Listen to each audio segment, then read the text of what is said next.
Good evening, everyone, and welcome to tonight's Tortoise Thinking. My name's Emily Benn, and I'm delighted to be the editor for tonight's question, The Art of the Deal. Why does the property sector give so much to political parties? You might have an instinctive early answer to that question, which we are going to explore over the course of the next hour. I should say, if you're new to Tortoise and this is the first thinking you've been to, welcome. And if you're a regular member that joins us, welcome back. You will know that the point of these thinkings, along with talking to our expert guests, who I'll get to in a second, is to hear from as many of you, our members, who power our journalism as possible. And I can see already that there are some people in the chat that are keen to get to some of the questions that arise from this topic about political party donations, who is donating, and why. You know, we all know the phrase "follow the money." And when it comes to political party donations, we wanted to do exactly that. Who's it coming from and why? And as you saw from my wonderful colleague Paulia's charts that were shown at the beginning, for one party in particular, there is an overwhelmingly large proportion of the donations coming from those involved in the property sector. I'm talking about the Conservative Party, but there's a whole other range of issues that this question talks about. More than £60 million has been donated by property developers to the Conservative Party over the past decade alone, including one very famous one by Richard Desmond, who involved in a large property development in East London.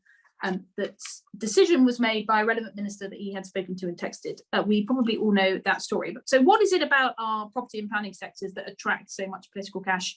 Is it simply a question of buying political favour? Or is there a slightly secondary kind of aggregate corruption point that I'm going to come to? And do we radically need to reform public financing? Party financing. I'm delighted to have three brilliant experts to help us talk about this question. First is Duncan Hames, Director of Policy at Transparency International UK, as you can see from above his shoulder, and Transparency International, of course, author of this report, House of Cards, Exploring Access and Influence in UK Housing Policy, that we will come to. Peter Geoghegan, hello, who many of you will know, investigations at openDemocracy editor and author of Democracy for Sale, Dark Money and Dirty Politics. I don't have a physical copy, I'm afraid, Peter, but there will be a link in the chat for those who haven't got it yet and would like to. And then finally, Sue Hawley, who is Executive Director at Spotlight on Corruption. Hello, Sue. So I'm going to start with them, and then we will, as I say, hear from as many of you as possible. Duncan, I think given you quite literally writing the report on this, and a question that you will know from your own previous experience as a member of Parliament and working with the government, what's the quantum of the problem that we're talking about? We've seen some of the figures, and is the answer really as obvious as property developers want to build property, and the way to do that is to get political people on side? Well, it's a really good question, Emily, and thank you very much for inviting all of us to discuss it tonight. What we know is that government has delivered policies over the last decade or so which have supported demand in the property sector. And anyone who's done Economics 101 will tell you that if you don't change anything else and you inflate demand, then the price will go up. And that's not actually as good news for the people using policies like Help to Buy as it might first appear.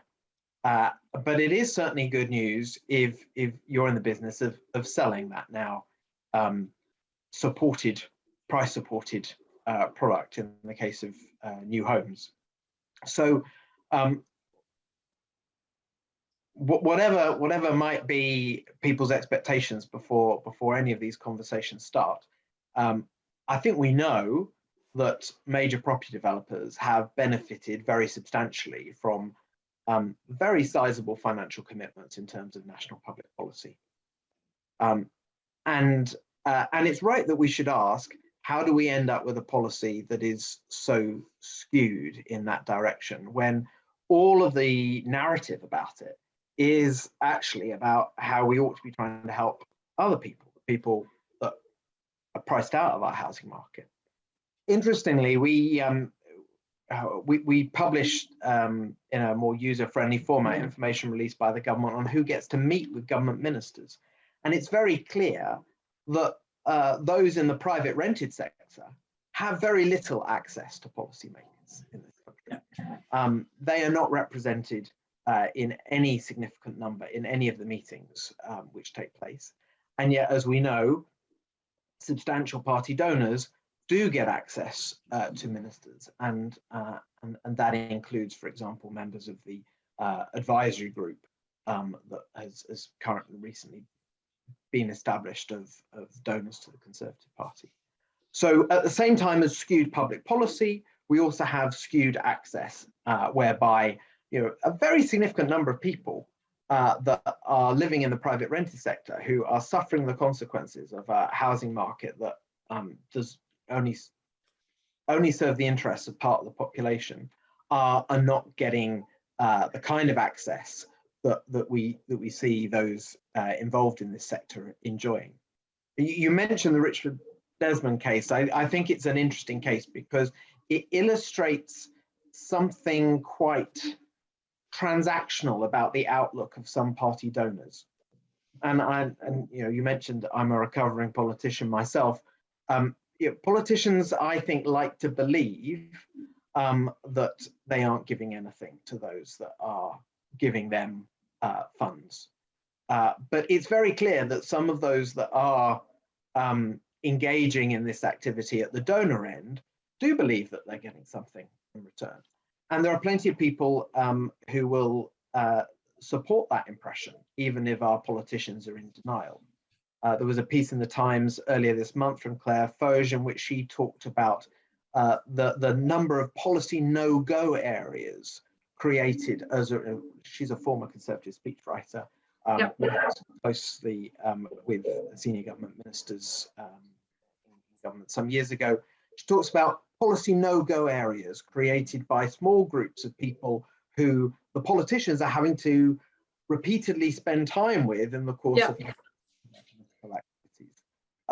So I think we do have a problem here, and it's one that ultimately saps away at people's confidence that politics is actually about serving the public interest rather than privileged private interest. Lawrence Cockcroft, in his book, not mine, Corruption Unmasked, talks about in the West, politicians selling access and private interests buying influence. If a politician admitted to selling influence, they'd be in a lot of trouble. But they seem to be able to sell access in plain sight. It's a feature of big donor fundraising schemes. And and because the obvious answer to a lot of these questions are, it's all registered. If you go to any article about this, you'll see the response from traditionally the Conservative Party is all of these donations have been done in requirements of the rule. They're registered with the Electoral Commission. But to your point is that's just literally hiding in plain sight the underlying problem. Yes, absolutely. And of course, the nature of corruption, which is what we work on at Transparency International, is it's very hard to prove the motivations behind transactions. You can shine a light on the transactions themselves, but then you get the sort of denials which go along with it's all declared, it's all out in the open. But I mean, what I'm intrigued by in the crowd of people you've gathered here tonight, those that have ever given money to political parties, what was their motivation behind giving money? I mean, there are plenty of honourable motivations for giving money to political parties. They normally apply to relatively small sums. There are understandable motivations as well, even if they're not honourable, that you frankly would rather not get involved in any of this activity yourself, but if you write a small check, help someone else do, someone else to do it instead. It's very hard to explain that when we're talking about county-wide developments, nearly £3 million in the last decade. The worrying thing is actually the concentration of this fundraising. So all of the money, the Conservative, we're talking about the Conservative Party. I suspect we'd be talking about other political parties if they'd been in government. Yeah, I mean that's the key. The key question, and I want to ask you in turn, is, I mean, look, if you're looking, as a lot of this data is from 2010, there's only been one party in national power since 2010.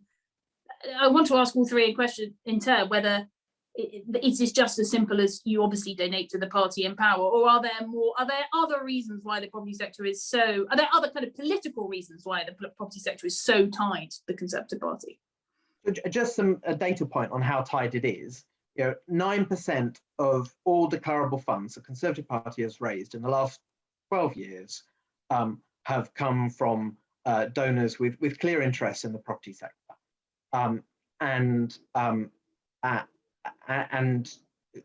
Sorry, that 9% is just from the top 10 of those donors. So this kind of concentration makes it very hard to ignore these people, frankly.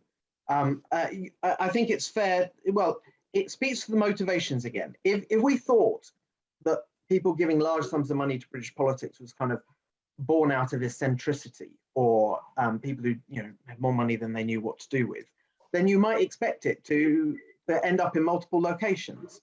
But if it correlates with those that are in power, then there's a suggestion that these are people who want to be in with that crowd. And that's what they're being offered, the chance to be in with that crowd. Yeah. Because if giving money to politicians was a kind of rational activity, and it was all not about anything that you might be wanting yourself, but simply about wanting to, cheer on the team that you choose to support, then the most rational thing would be to give money to a political party that's perhaps on the verge of winning, but not quite going to make it. But actually what we see is some of the biggest donations get made to political parties when they are well and truly on course to win. And that isn't about just trying to get them over the line. So I think we probably do need to have a frank conversation about what some of the donors think is the deal when they give money to political parties, particularly these very large donations. And in terms of what we should do about it, because I think I should give the platform to others now, but what we should do about it is we should move away from this dependency on a very small number of very large donors. Yeah. If we were to democratize the way our political parties are funded, no one would care, frankly, who was giving £100 here or £100 there. And frankly, the politicians wouldn't give them preferential access either, because there'd just be far too many of them. Yeah, you wouldn't be. I mean, you wouldn't be able to. Duncan, there's lots more I wanted to talk to you about. I want to talk about this concept of aggregate corruption. But Peter, can I come to you now? Because the obvious then question is how you fund political parties if you're going to change it. But just on the wider issue of, are we just far too lax in our systems of checks and standards and who is allowed to donate to political parties in the first place? Well, yeah. So what we have basically is a self-regulation system. So if you look at, our politics is regulated by the Electoral Commission, which has become a massive bête noire of the Conservative Party, especially since 2016. And Brexiteers are up in arms over it, and it's this terrible, if you were to believe the headlines in the Telegraph in particular, it's this terrible organisation that wants to destroy British democracy. In reality, as I discovered writing my book, and I spoke to quite a lot of people at the Electoral Commission, it is a small underfunded body on the top floor of a building in the middle of London that has about 150 staff trying to regulate our entire election process. And the reason I'm talking about the Electoral Commission is because they are in charge of fining people if you break election law. So you might remember a few years ago, Michael Cohen in the States, Trump's fixer, got, I think, 3-year suspended sentence in prison for breaking electoral law. In the UK, the maximum fine for breaking electoral law is £20,000, which is a tiny amount of money. If you look at the last general election, I think something in the region of £100 million was spent in the last general election. So you are talking about a tiny, tiny sum, which is effectively what people in politics will tell you is the cost of doing business. So there's really very little onus. It's a self-regulatory system in which if you're found to have broken the rules willingly, as both Leave were, say, during the Brexit referendum, and others have been found to have done so too, your maximum fine is £20,000. If you're found to have broken the rules slightly unwillingly or unwittingly, you'll get away with a hell of a lot less, because 20,000 is the maximum fine. So it's a sliding scale from that based on quite how egregious your crime is. So the reason I'm saying all that is because really there's such a small onus in looking at where money comes from. You can see it now. There's something darkly comic in watching newspaper headlines about Conservative Party donors and their links with Russia. This is not new in many respects. This is something we've known for a long time. And questions about some of these people's finances have been known for a long time, but frankly, political parties have done nothing about it. And one of the reasons they've done nothing about it is because there really is there's no onus on them to do anything much about it. And rather than strengthening our election laws and trying to kind of make things stronger based on what we know these threats that are there, we know, like we're talking here about the role of property in politics, but we know this from other sectors of the economy, but also other people with particular interests giving money to political parties. We know the access that gets.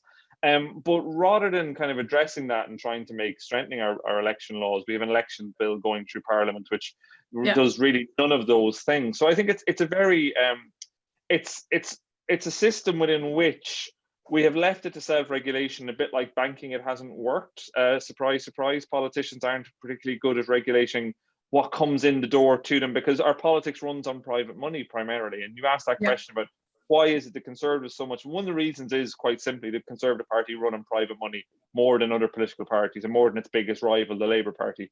That's not to talk about Labour Party funding as if it's, that's just a statement of fact. So the party, to cover its costs, does need to raise significant amount of private money. And there's not really it's in no one's interest to ask too many questions about that. And that's where you end up in the kind of farcical situation we had last summer, when Richard Desmond, the Conservative Party donor, was found to have property donors already mentioned here, actually, so summer before last. And in response to that,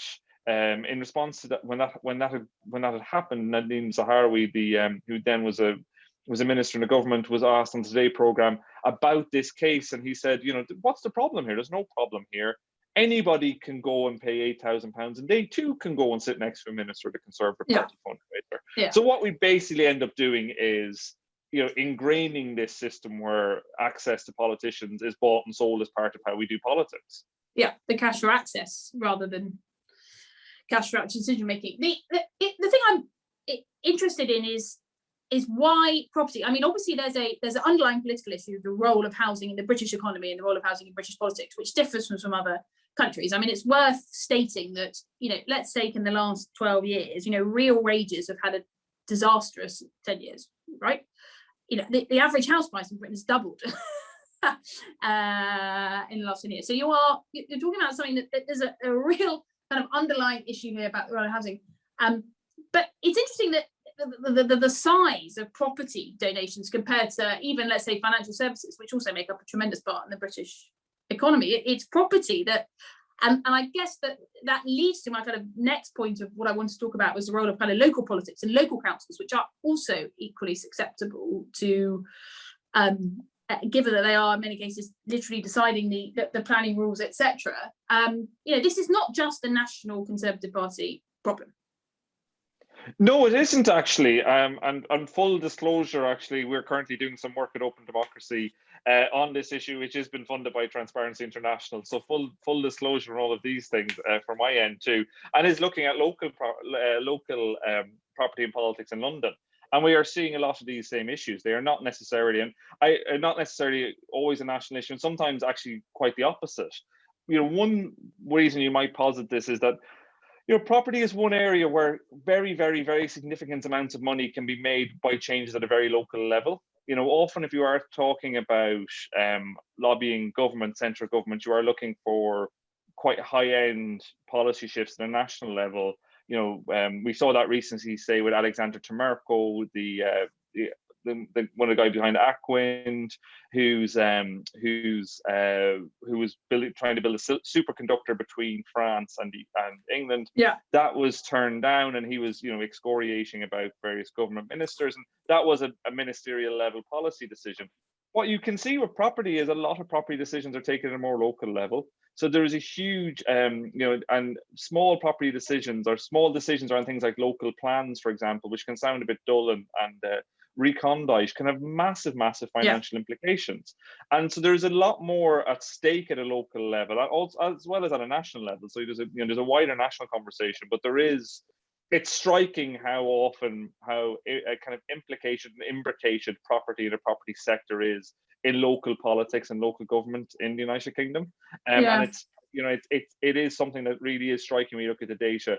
Unlike, say, other sectors of the economy, you know, I haven't got the figures to hand, but I would wager you will not see hedge funds, you know, the hedge fund kind of hedgies giving money to local politics in the same way that they give money in large sums to national politics. Yeah, no, completely. But Claudia has very, thank you, Claudia, for reminding us all and me that we want to hear from more people. Like great points by Anne on the compliance structures and the regulatory burden. I'd love to come to you, love to come to John Tidy in due course, and Nigel I could see earlier. I'll go back to them. But Peter, I'm going to come back to you, but first, can I go to Sue? Hi, Sue. Hello, hi. Hello. Look, I know that there's a few things I wanted to pick up that's already been talked about. One is on the role of the Electoral Commission, because I know that that is something you have strong points on. The other is this, it's hard not to have this conversation without thinking more widely about fit and proper donors, that problem of which, given the current crisis we've been talking about in another context, and also the kind of wider standards of public life. When you think about this, you think about whether it's reports on bullying by the Home Secretary, whether it's the Owen Paterson debacle. I think there's only one way of putting it. And if you listen to people like Jonathan Evans, the head of the Committee on Standards of Public Life, you know, there's a real worry that we are kind of backsliding. But first, let's any one of those in turn, but definitely on the Electoral Commission. Sorry, there's so much to talk about. My fault. There is so much to talk about. I mean, I think Peter's made some of the point that, you know, we absolutely to regulate this, how donations are made to party politics. We need a really strong Electoral Commission, and the government are doing absolutely the opposite. So much so that the commissioners themselves have written a public letter saying this bill, the election bill going through Parliament, is deeply damaging to UK democracy. And I think most of us on here, Duncan, ourselves, have put in submissions saying you need to strengthen the Electoral Commission and you need to give them powers to actually prosecute and fine more and actually police donations much better. I mean, I think so. The two real issues. One of them is, both Peter and Duncan mentioned, is the access point. You know, that big donors, they're not doing this from the goodness of their heart. It's the number one route to influence, and all the scandals you've seen is they want peerages as well. They often donate to the royal charities at the same time. It's like a kind of suite of reputational things you do to enhance your influence in the UK. Is one of them making party political donations. But also we know it works, like the Richard Desmond case shows it works. You know, Jenrick went back after sitting next to him at dinner and changed a decision. So the idea that it doesn't have an influence is wearing a bit thin. But then the second issue is about the source of the wealth and where that money is coming from. And we've seen the scandal, you know, of this property developer, Peter Verdi, who was an organised criminal and was most wanted man in Europe. But both parties actually were happily taking his money. And I think, you know, there are some really important amendments being put down in Parliament, but it's a real shame that we can't get a really strong kind of cross-party sense about this, because it is really damaging to democracy, and it's damaging to the kind of reputation of politicians to be dragged through these scandals, which cuts to your third point, which is about the broader standards view. And I think it does, you know, it's not the only part of it, but is this whole issue around big donors getting privileged access and wanting peerages. It makes people feel like the system's rotten and is actually stacked against them as ordinary people. Yeah. So, you know, Transparency International and ourselves have been doing some focus group work, and people in the Red Wall feel really, really upset about this, you know, really cross, and they would like to see really strong independent oversight of politicians. But they also feel incredibly despairing that there isn't anything you can do and that this is how politicians behave, which is really, really problematic for our democracy long term. Because if people just think that's how politicians are, you're going to get, you know, fewer good people going into politics and more them coming out and coming and join the NGO sector, Duncan.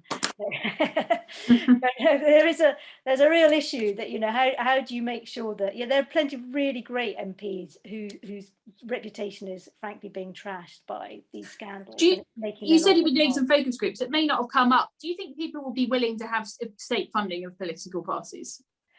I mean, I think we know that is really quite tricky. Yes, to put it mildly. In the fiscal setting we're in. Cost caps, you know, on the other hand, I think, you know, could be fairly easier. And politicians we've spoken to said, you know, that would be, having cost caps would make their life so much easier, because it's actually quite a nightmare having to go and raise loads of money and, you know, compete, and it would actually protect them from some of these things. So I mean, I think, you know, there are certain things that won't fly, and I'm pretty sure that state funding, sadly, is not gonna, no, I think it's a no myself, but I felt like I had to ask because, you know, oh, sorry, you've gone back on mute.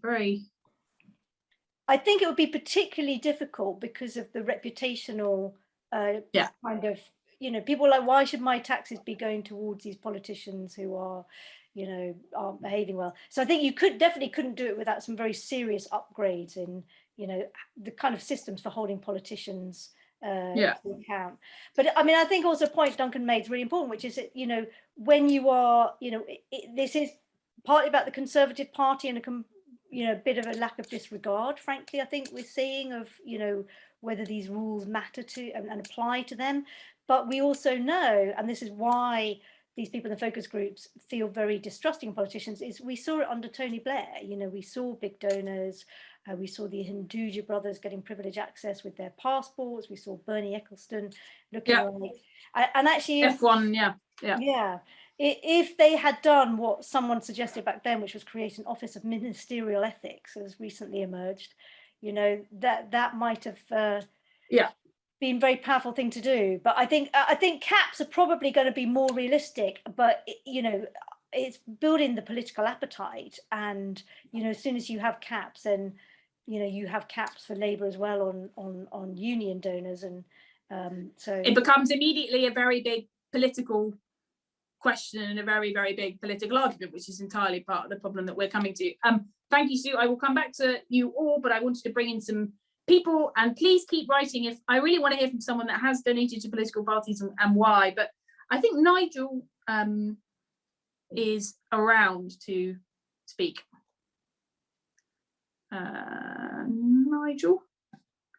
Nigel Quinton, if you are around. No, okay, he's not. Can I go to Anne Spackman? Is that possible? Anne, do you mind talking? I know you raised a very good point in the chat. Hello, Anne, how are you? Okay, thank you very much. Well, I mean, obviously one of the reasons they give money is because they've made so much money.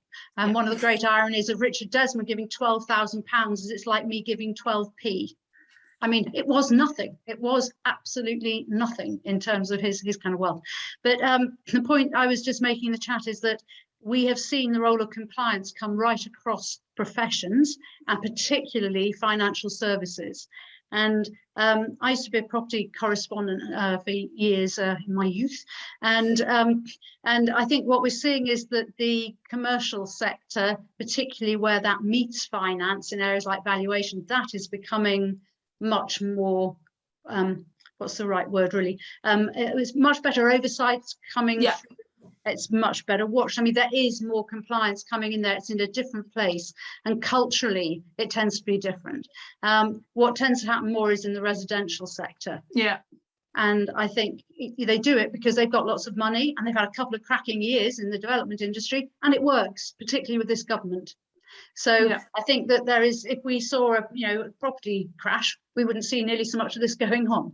But we've seen a really strong phase, and we've seen a government which tends to say yes to some of these things. So I think those two things together, but it'll be interesting to see whether, I think in local, the whole property system has happened, the whole business of how you get planning permission and sales of land and all those things have quite a murky, long tail history. Yeah. And I think it was Peter who made the point earlier that in local authorities, there's been much more tightening up of those areas. But I think when you're looking at these really big deals, people can think that's going to play well with homeowners. That the homeowners are our voters, and you can see that they're doing it because it makes sense to both sides, even though it's wrong. No, and I mean your point about the property crash. I mean, one of the interesting things will be, given the economic outlook that we are about to be facing, not only our inflation outlook, our interest rates going up, the cheap money that's flooded our housing system for the last 10 years. I don't know whether. That I don't really understand how it will continue. I speak as a generation that doesn't really understand how anyone is supposed to do this quote unquote game. And your point about residential housing being slightly less regulated, anyone that's ever had to deal with an estate agent, I just don't understand how unregulated that sector is. I believe that Nigel is back. If he is, please speak. Yep, I'm Hello, here. Nigel. Thank you How very are much. you? I'm fine, thanks. Oh, okay. hello. I can see you now. Hello. Yes, there we go. Right. Sorry about that. No, hello, not Duncan. at all. Long time no see. Yeah, I mean, I put a couple of comments in the chat about the obvious benefit to the development industry from their donations to the Conservative Party over the last decade. And the principal one that gets my goat is the relaxation on building standards and complete lack of any urgency to bring in proper energy saving measures. And Duncan will know full well, I mean, all the things that were started under the coalition were just thrown away. And, you know, there is a smoking gun there, surely. Yeah. No, well, no, a good point. I mean, it also strikes me that to the kind of cash for access point, the sheer amount of time that politicians seem to be spending with the property sector becomes, you know, that it's almost kind of just by osmosis, it becomes a kind of undue influence point, right? Because all you hear is people complaining to Nigel about your point, and it's given way much more political prominence than you might do if you were coming at it completely independently. What's our best housing policy? I have a really quick question, which I will go to Peter first and then the others, which is, if you stop people, to the cat point, donating to political parties, some of that money is going to go somewhere else to try and influence things. Some of it is going to end up in think tanks, of which there is a major question about how they are funded and how transparent that is. And I know that's something you have done work on, so I wanted to come to you that first. Yeah, I think like I'm very interested in general in how kind of anonymous and how money, and especially anonymous money, influences our political process. So in some ways we can see some of this because it's recorded. Like if you make a donation to a political party, they will record it.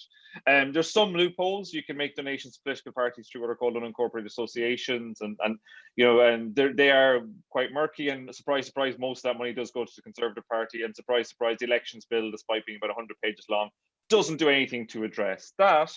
But there's other ways in which you can influence politics, as you say. And one way, which is very successful, actually, is funding anonymously funded think tanks. So, you know, you hear people talking about Tufton Street. And what does that mean? Tufton Street is kind of shorthand for, you know, a kind of small arsenal of think tanks that kind of live in and around Westminster. Some of them are in two houses on Tufton Street, and some of them are in other places. But organisations like the Institute of Economic Affairs, the Adam Smith Institute, Policy Exchange, places that don't declare where their funding comes from, and have remarkable access to government. And we have seen this in the property developing space, or in the property space more generally. You know, the Policy Exchange brought out a paper about 18 months ago, 2 years ago, on property. And the person who wrote it, the man who wrote it, then about 6 months later became a special advisor to Boris Johnson on that very subject as well. So there's a kind of revolving door between the think tank world and the political world that wouldn't necessarily require political donations to political parties to fund it. So, and we do have an issue there. And we also have, it's not just necessarily politics, it's also media as well. It's the extent to which that kind of influence world, both the think tank world and also the lobbying world, are able to influence media, because politicians, you know, they take a lot of their lines from the press. You know, they're they open up the Times, they open up the newspapers of their choice, and they will see stories and pieces and opinion pieces that will lead them in certain directions. And we do know that the think tank world is very, very good at influencing the newspaper industry. And frankly, like, if I was wanting to influence something, I would probably give money to think tanks before I would give them to political parties, because, you know, £50,000 mightn't get you, it'll get you to the leaders group of conservative donors, and you can kind of, once you get four meetings with Boris Johnson and his cabinet colleagues, and you can try and be the kind of the gauche ingenue pushing your agenda and asking them to do something, but you look quite bad for it. You give £50,000 to a think tank, you'd be pretty sure they'll write a nice report for you that says what you want, and you'll probably get a meeting with a government minister on top of it, and you get a bunch of good headlines, and it's probably more effective, frankly, than meeting political parties. So there's lots of other ways, unfortunately, you can influence our political process beyond just giving money to political parties. Indeed, and the money will go. If there are representatives from think tanks in the audience that would like to rebut some of what Peter said, please speak now. Or forever hold your peace. No. Or say it some other time rather than forever hold your peace. Duncan, you were getting very animated as Peter was talking, so I'm going to come to you before, and I'd like to go to Gregory Mulligan, who is standing in local elections, so really want to talk about that, and then Gray Andrews got their name, but Duncan, when you're given the power of speech, there you are. Thank you. Well, I think you might get your report. You might even get your policy, PT. You won't get a knighthood that way, however. So, you know, consider the ancillary benefits potentially available. Seriously, I think it's worth looking at where the government is concerned about these methods at the moment, which is in a bill that we're told is going to be emerging soon on countering state threats. You know, the government is persuaded that you know, effective lobbying by hostile states is a way of influencing and twisting our democratic process. I'm not convinced that the proposals that they have consulted on will be very effective at curtailing this activity, but it nonetheless, it suggests that, you know, deep inside the Home Office, that they do understand that this matters. They do understand that access makes a difference, and they're very concerned about a particular set of actors and their ability to use these methods. As I say, I don't think those mechanisms necessarily work, but more to the point. Oh, well, what do you know? I think the best way to address this is not to simply require registration of a few actors, but to have transparency around all lobbying that's taking place, no matter who it is who's doing it, even my toddler. No, your toddler is, I'm impressed that already they are concerned about the influence of money in our political system. Keep going. I will come back to you, but I can see that Gray has got his hand up. And if you just hold on 1 second, we will be able to hear you. Hi, Gray. What's on your mind? Think tanks, what Peter was talking about. Yeah. In the public imagination, they tend to come across as independent bodies. When you dig into the background, the funding of the think tanks, you can see they're anything but. Integrity in politics is disappearing over the past 50 years, no problem. That's when I became eligible to vote, but I couldn't vote until the 1974 election, by which time I'd woken up to the fact that our electoral system is broken, first past the post, it has no real meaning. The integrity of politicians has gone downhill ever since. Honesty, the level of intellect that sits in Parliament is woeful, to be honest. How we fix this, I don't know. The idea of caps, yes, definitely. Each political party, regardless of size, is funded by the same amount. It might prove an answer. Yeah. And quite possibly, you might find members of the public are willing, that they think, well, at least we sending our tax money to do something decent. You know, it's going to take the corruption out of government. So it might be hard. That might be a hard argument in some senses to win, but it's maybe it's an argument worth having with people. Well, I think, again, if it's not put into the media often enough, talked about often enough, it'll just get overlooked. Yeah. Like many topics. Somebody who's worth several thousand £1,000,000, billionaires, can sit in the Houses of Parliament is beyond me. Well, they must be so out of touch with the lives of the vast majority of people. Well, there is a whole discussion about the type of people how you can become, the costs of trying to stand to be an MP, the costs of trying to get into politics. That Gray, thank you for taking us on to that point. There is maybe I've fallen into that trap too of saying standards are getting just worse. Everything is getting worse. If there are any people that would like again to defend our current MPs, please do. It is worth bearing in mind that this type of thing is not new to British politics. Anyone that's old enough to remember Lloyd George, well, I doubt anyone on this call is actually old enough to have remembered Lloyd George having said that. He had a kind of almost formal system for selling the stuff. There were price points for a baronetcy, for a knighthood baronetcy, and all the way up to a peerage. So in defence of some modern politicians, it's not quite as brazen as the days of I say that, I hope it's not quite as brazen as the days of Lloyd George. Sue, can I come back to you briefly, and then I would like to go to Susan Livitz just said, do we have to have MPs? So I definitely want to ask that, talk to them first. But Sue Hawley, can I come to you very briefly just to respond to some of the things that have been said? Yes. Gosh, integrity in politics is whether it's corruption. I think I just want to address that because I think the language is quite interesting here. Yeah. And I think it cuts to how we build political will.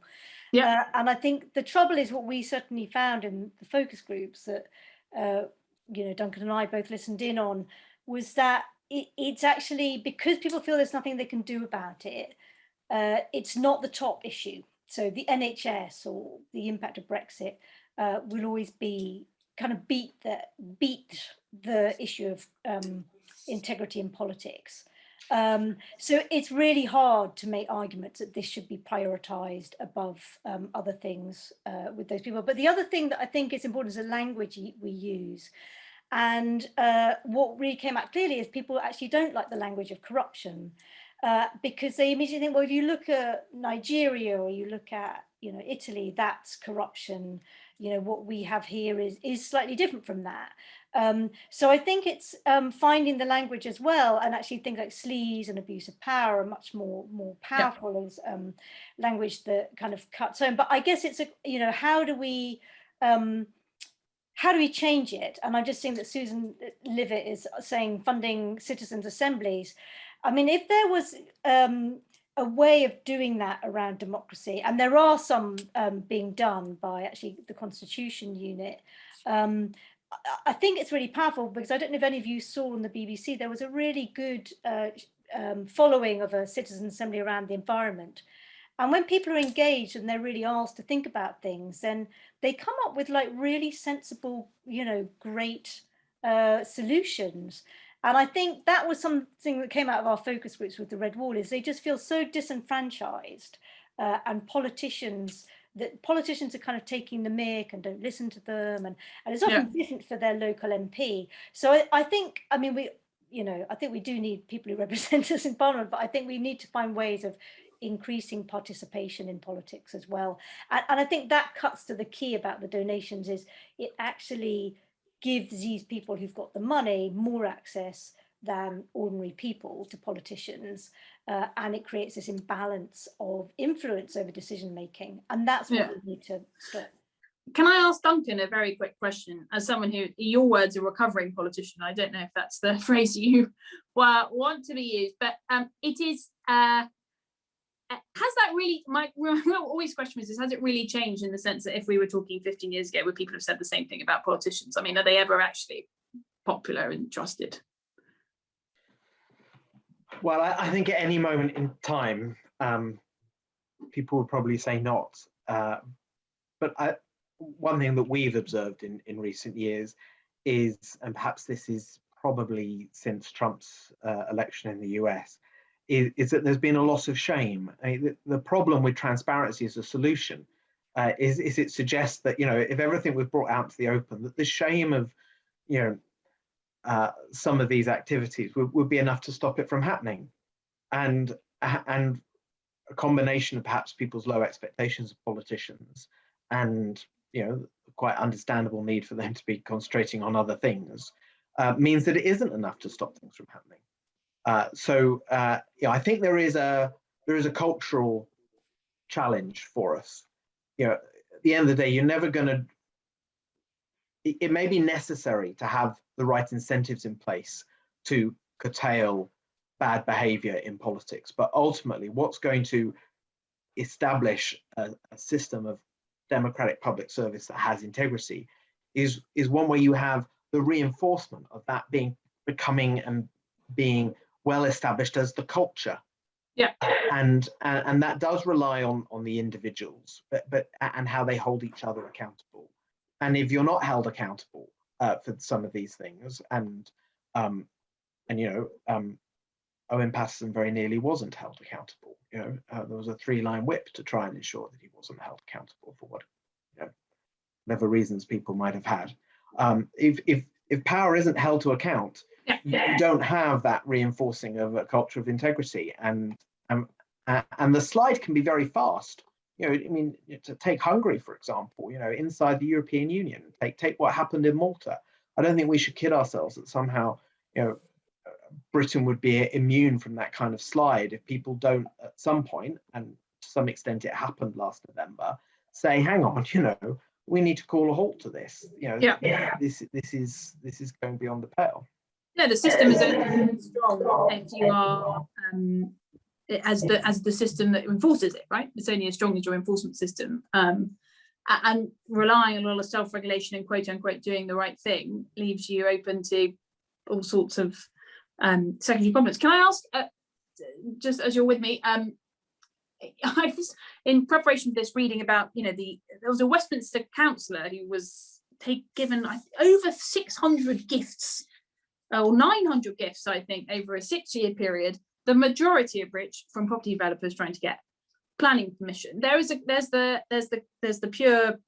kind of hospitality lobbying aspect to this too, right? We haven't really touched on, and I can imagine that being, as in this case, quite a problem in local authorities too.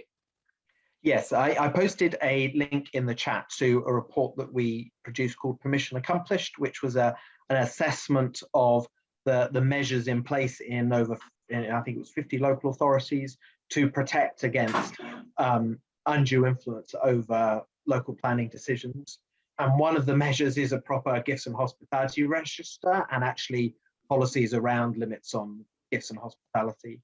I think in the case that you mentioned, you know, we're not just talking about you know, having a nice lunch whilst talking to someone. You know, we're talking about expensive theatre tickets. You know, nothing to do with the course of his actual work.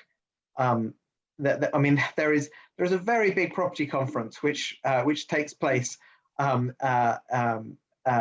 MIPIM in the south of France, and that tells you something about the kind of environment that you create when you're seeking to influence decision makers, whether they're politicians or officials. Frankly, it's not just the politicians, and certainly funding the cost of those trips to that conference was part of what was recorded in that particular report. I think it was actually the Independent who broke that broke that story some time ago. But yes, you know, that there is more that could be done to reinforce those systems that operate in local government. And unfortunately, what we found is that in many cases they're in a poor state of repair. We produced a 10-point plan which most of the candidates for Mayor of Liverpool signed up to last year, where obviously there was particular concerns about integrity issues in the city of Liverpool. we're yet to see them implemented yet. And we're hoping actually that more council candidates and more council groups will embrace those measures and bring new resolve into local authorities around the country to strengthen their defences against undue influence over development control decisions. And we are, of course, facing a very large set of local authority elections in just a couple of months' time. I would love to get Susan Livet. I've been trying to follow as much as possible. If you're there, I'd love to speak to you. I'd also like to talk to Paul Fox, because to Duncan's point about capacity of local authorities, obviously a large amount of capacity has been taken out of local authorities over the past decade. If either of you are there, if you could just let one of my Susan, hello. Hi. You've done what Winston Churchill failed to do, which is come up with a better alternative than the ones that we've got. What's your view? I think we're all sick of it, really, aren't we? Yeah. But I suppose there's just so much ignorance. So, I mean, I was sort of raving about Peter Geoghegan's book earlier, and that to me really sort of shone a light. And I think we just don't know half the time that this stuff's going on. And that's why I was putting in about the vote for policies point. We're very tribal, and we try and simplify things, don't we, as kind of human beings. So, you know, I'm in the red team, you're in the blue team, so therefore we have to sort of go along with all of that. There's the whipping system, which I think is really awful and broken. And I just think we need to sort of start again. I know that's really unrealistic, but that would be my wish, is that we have information, we have systems to support people to understand the implications of different policies. We have the time to listen to experts, people with lived experience. That's where I'm coming from. No, but we are idealistic here often at Tortoise, so there's no no harm in talking about it, though slightly brought back to earth by Lara's comment that the difficulties of almost all of these solutions have been talked about before, and you know, reinvigorating the democratic social contract, or whatever you want to call it, is harder than we might like. Is Paul Fox there? If he is, I'd like to say hello. You are. Hello, yeah. Paul. Hi. I just think there's so many very good points being raised here, and they're all interlinked. I mean, I think one of the problems is that the local councils are impoverished, and so some of the guys in the chat have made the point that they are very much at the behest of the property developers who can give them money which they desperately need to keep services going. And the impoverishment of local councils has meant that they're really not, they're more answerable to the property developers and what they can get out of them than they are to the local people. It's been really rather depressing in that respect. And so you see signs in our local council in Hammersmith saying property developers boasting on what sort of roads they've built, when these actually should be issues for the councils to do. I think that's really difficult. I think we should, this issue of things not being broken is so important as well. I would just say that the council tax system surely needs to be looked at, so that we can, you know, that needs to be reviewed. And first past the post is surely broken now. We need to get that looked at, because that leads into people wanting to be engaged. The sense of lack of engagement is so real, and that's what surely the Brexit vote was about. And finally, of course, we need leaders. I mean, the current government is absolutely outstandingly bad at normalising corruption, and the whole arrangement around the House of Lords and the way in which constraints have been put in place to stop people going to the House of Lords who shouldn't be there. All that has been completely disregarded. And what worries me most of all in this country is that people are just shrugging their shoulders, and there don't seem to be any way in which this is being contested. Well, what we do about it is a very good question. I should say, if you haven't heard our podcast about your issue about the House of Lords, about Lord Lebedev of Hampton Court in Siberia and how that happened, do listen to it. There's another question then about, for an organisation like Tortoise, there's quite a lot. We've only got 3 minutes left. And Paul, you talked about everything from our electoral system to our, there's a lot that we should be focusing on. Please put in the chat and contact us about of the many things that we talked about today, how you think an organisation like us should pursue some of this. I just see we've only had 3 minutes left, which means I want to go in turn to Sue, Duncan, and then Peter for final thoughts before I give my own reflections as uncynically as possible, despite some of the tone of the conversation that we've had. Sue, Hawley, final 30-second word. 30-second word, we definitely need proper independent oversight of politicians, whether that's a kind of central new ethics commission or something that consolidates the current regulators and gives them more power, because we desperately need, as Duncan said, very eloquently, if you don't hold politicians to account, then they think they can get away with it. So we need to strengthen those core institutions. Duncan? Thank you, Emily. Well, I've just posted in the chat my call to action, if you like. It's a list of 10 asks which anyone in this audience can put to local council candidates standing from whatever party where they live, or indeed share with politicians they might know and ask them to embrace. We need to strengthen the defences against things going wrong, and someone needs to champion that, and it could be any one of you listening who've taken the trouble to listen to this discussion tonight.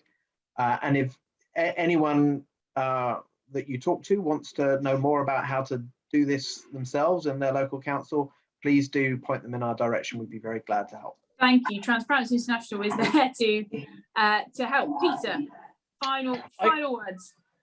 I would just I'd echo what both Sue and Duncan have said there in terms of in terms of the need for strictures and the need for proper oversight and all the rest. But I also would like to make a little plea and a little call out for journalism and all of this. I do think it's been a lot of journalists, whether it's you guys doing things like Lebedev podcast, lots of great revelations in the press in recent months and years on this issue. It isn't enough alone. We had the Greensill scandal less than a year ago, and the lobbying system, we decided not to change at all.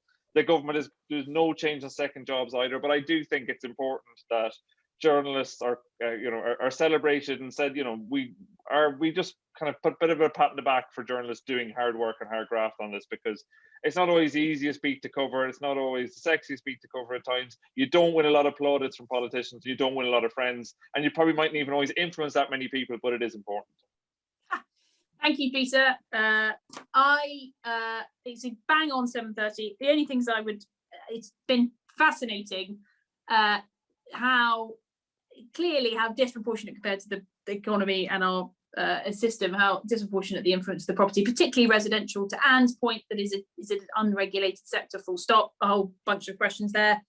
Our system of enforcing the rules is only as good as the strength of that enforcement system, of which there are large gaps and large holes that we've seen. Unless there are people willing to enforce the rules, people will break them.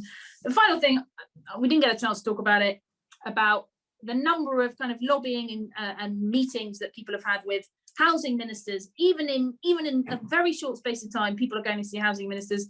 Interestingly enough, in the last 12 years, we've had 12 housing ministers. So has any of this helped our housing policy in Britain over those 12 years? Have any of it helped housing affordability, building standards? I will leave that. I can see a couple of people shaking their heads vigorously. So a question for another day, but thank you so much for joining us. Keep telling us what it is that we should be following up on this stuff. Thank you so much to Duncan, to Sue, and to Peter. We'll see you at a Thinking again very soon, and have a lovely evening. Thank you.